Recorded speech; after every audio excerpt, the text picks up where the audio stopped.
Pour lancer les questions, une petite remarque à Thomas. Dans sa première présentation, j'ai eu la surprise de voir que la constante de Henry était une variable, ce qui, au moins en français, me choque un petit peu. On a fait de la masse molaire de l'eau une variable aléatoire aussi. En fait, c'est parce que on a quand même une certaine incertitude sur pas mal de choses dans le modèle, puisqu'on est quand même situation à traiter, on est quand même sur une modélisation simplifiée d'un phénomène chimique qui est complexe. Et en fait, on a, entre guillemets, redistribué un petit peu cette incertitude de modèle sur un certain nombre de grandeurs physiques qu'effectivement, normalement, on ne devrait pas considérer comme des variables aléatoires, mais on a introduit un petit aléa dessus pour tenir compte justement du fait que ne modéliser ces phénomènes physiques qu'à travers ces lois-là, c'était déjà une simplification en soi. D'accord, non, mais c'était aussi un petit peu surprenant a priori. Bien, d'autres questions? Julien, Merci pour les exposés très intéressants. Je peux commencer par Thomas, de nouveau, sur la même présentation, la première, où il y a un grand travail fait sur deux types de béton, deux citons, et puis, donc, in fine, des estimations d'indicateurs de fiabilité en utilisant des modèles utilisant des polynômes en utilisant des lois uniformes ou gaussiennes finalement pour modéliser l'incertain. Et puis sur un site à Toulouse, on a une bonne correspondance des indices de fiabilité. Puis il y a d'énormes différences à Marseille. Et donc, je comprends qu'il peut y avoir des soucis de correspondance entre les deux lois parce que on a des coefficients de variation qui deviennent très faibles pour la loi gaussienne et par rapport à l'équivalence qu'on fait avec la loi uniforme. Mais c'est quand même très différent entre Toulouse et Marseille, et pourtant les intervalles considérés au début ne sont pas tellement différents. Donc il y a un paramètre qui joue en plus, qui expliquerait ces différences. Parce qu'il y a vraiment la différence entre Toulouse et Marseille ? Les différences d'estimation d'indices de fiabilité sont énormes.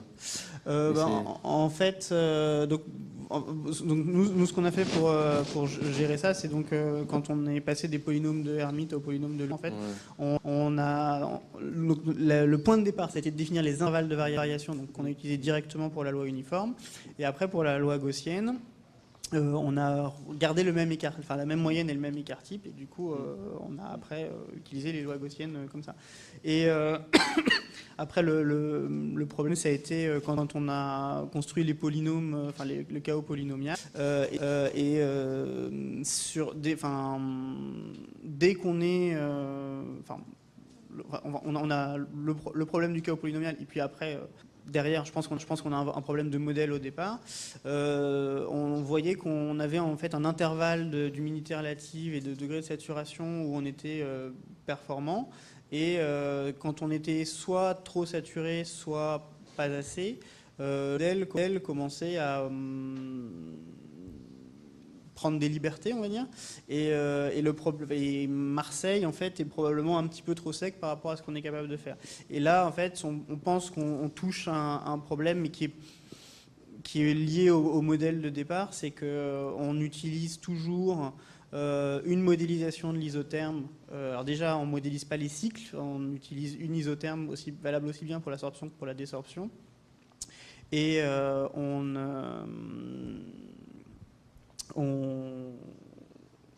même la modélisation en elle-même, elle est probablement pas satisfaisante, et on a un travail à faire là-dessus sur le modèle de départ. Et en fait, ce qui s'est passé à Marseille, c'est que comme on était un peu dans la limite de validité du modèle, probablement au niveau du comportement en saturation, ça s'est reproduit en fait, et ça s'est amplifié dans le passage par les métamodèles, le modèle de substitution, et ça s'est retranscrit dans les calculs des indices de fiabilité.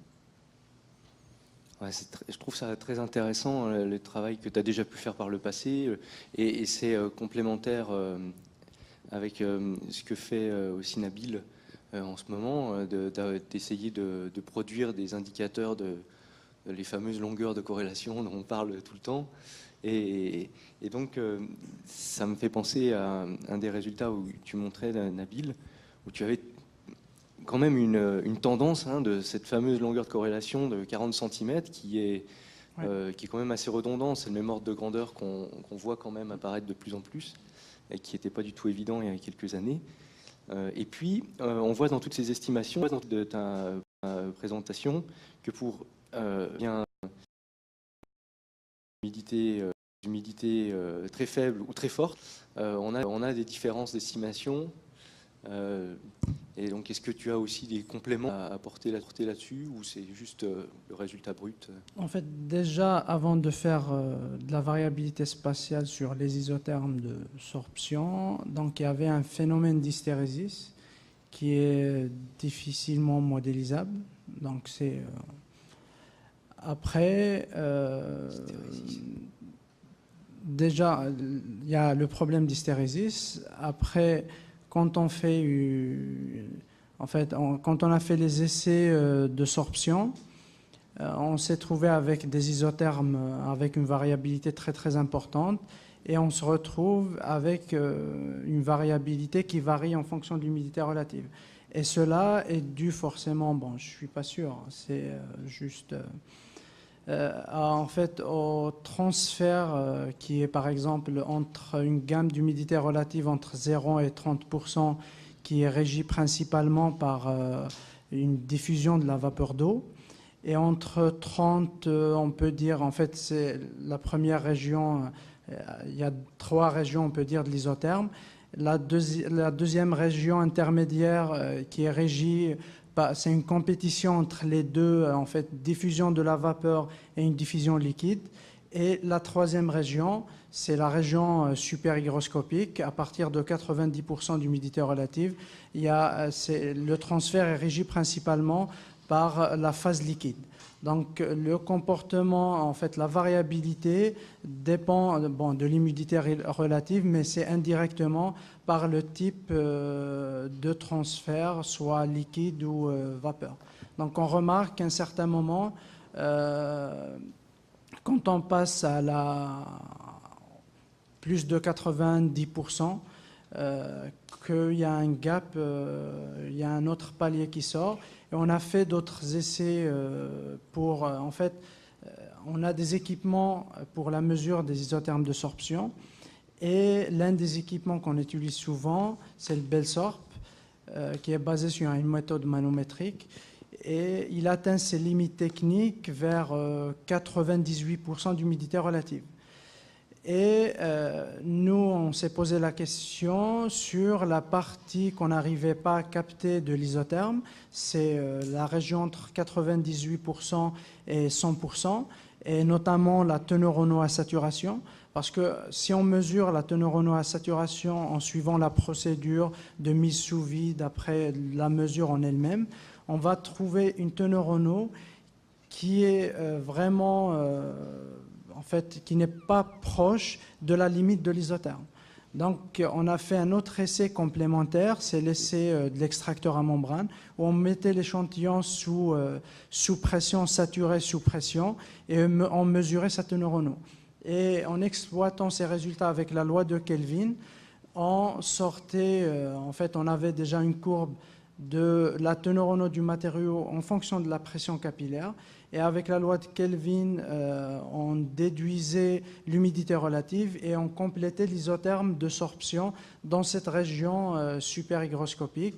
Et on se retrouve avec un autre palier de teneur en eau qui est vraiment important. Donc on peut expliquer ça. Et bien évidemment, on retrouve ça, la conséquence sur la longueur de corrélation. Moi, j'avais une petite question à Thomas. C'était sur l'utilisation de la méthode de Morris et les indices de Sobol. Finalement, est-ce que les indices de Sobol, ils apportent vraiment quelque chose? Est-ce que ça ne revient pas au même que d'utiliser la méthode de Morris, mais en sélectionnant un seuil un petit peu plus bas? Pourquoi combiner les deux? Parce qu'en fait, Morris est quand même beaucoup moins coûteuse. Et du coup, ça nous a permis de faire un premier dégraissage rapide. Et après, on a refait en fait Sobol, mais uniquement sur ceux qui avaient passé le premier filtre, on va dire. Parce que par contre, la discrimination est quand même beaucoup plus drastique et beaucoup plus fine, on va dire, avec les indices de Sobol. Mais est-ce que vous avez vérifié après que finalement l'application de la méthodologie avec les indices de Sobol vous donnait finalement d'autres variables que celles qui ressortaient avec la méthode de Maurice ou pas? Non, parce qu'en fait, la méthode de Sobol, on l'a utilisée que sur ceux qui étaient déjà passés par Maurice. On n'a pas refait Sobol avec tous les paramètres de départ. Oui, mais avec les indices de Sobol, finalement, sur les 11 ou 18 que vous aviez sélectionnés, oui. Il n'y en a plus que, je ne sais plus, 4 ou 5. Plus 5, oui. À savoir si c'était les 5 premiers qui ressortaient. Est-ce que c'était finalement pas les 5 premiers qui ressortaient? Non, pas toujours. Et en plus, après, ce qui était un petit peu compliqué aussi, c'est qu'on multipliait les cas. Puisqu'en fait, on a fait plusieurs fois la succession Maurice et Sobol. On a d'abord fait plusieurs fois Maurice et après plusieurs fois Sobol pour justement les différentes formulations, les différents climats et différentes échéances de temps. Et après, c'est vrai qu'il aurait fait. Enfin, on n'a pas regardé systématiquement chaque fois, mais il n'y a pas forcément de corrélation nette entre. Enfin, il y a toujours une corrélation sur la porosité qui est toujours la première avec Maurice et la première avec Sobol. Mais sur celles qui sont un peu plus limites.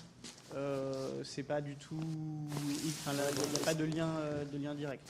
Donc effectivement, par contre, si on avait utilisé un critère plus exigeant sur Sobol, ou par exemple si on avait retenu que je crois que les trois qui se détachaient très très nettement, c'était l'humidité extérieure, il y avait surtout l'humidité extérieure et la porosité qui ressortait. Et effectivement, Maurice donnait aussi ces deux-là. Mais par contre, pour être un peu plus précis, on n'avait pas de conclusion vraiment fiable avec Maurice, surtout avec la façon qu'on a de l'utiliser, où en fait on rajoutait progressivement le nombre de trajectoires. On n'avait pas non plus une confiance absolue dans la zone autour de laquelle on décidait d'arrêter de retenir les paramètres.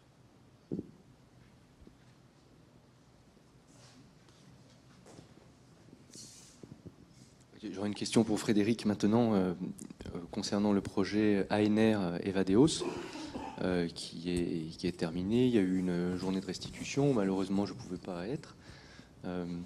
Je vois qu'il y a un site Evadeos, mais ça donne juste une description rapide. Est-ce que les résultats sont rendus publics aussi sur un site? C'est accessible? Alors on est en train d'achever le rapport complet. Et donc quand il sera terminé, on le mettra sur le site que tu as été visité, donc il sera téléchargeable. Ok. Donc c'est juste si c'est dans 2 semaines ou 3 mois ou 2 ans. C'est juste que. Entre 2 semaines, oui, je pense qu'on ne devrait pas être loin de 2 semaines à mon avis. Merci. D'autres questions?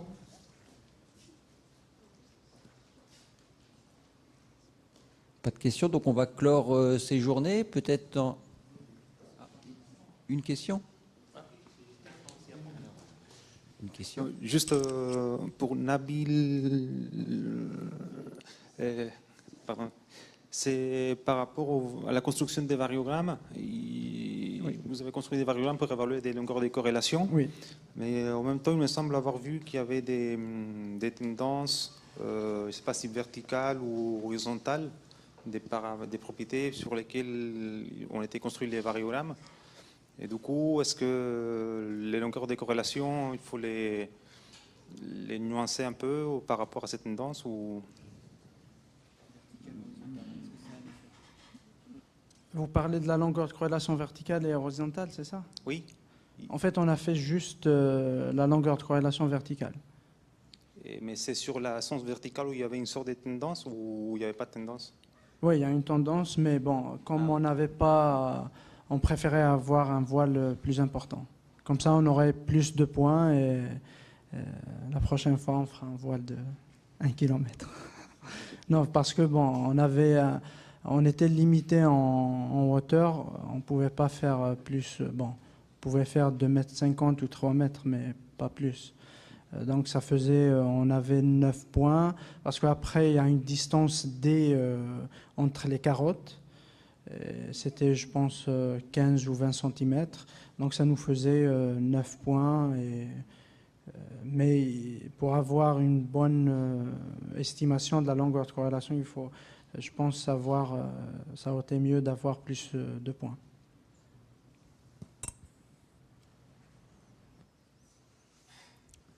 Donc, plus de questions.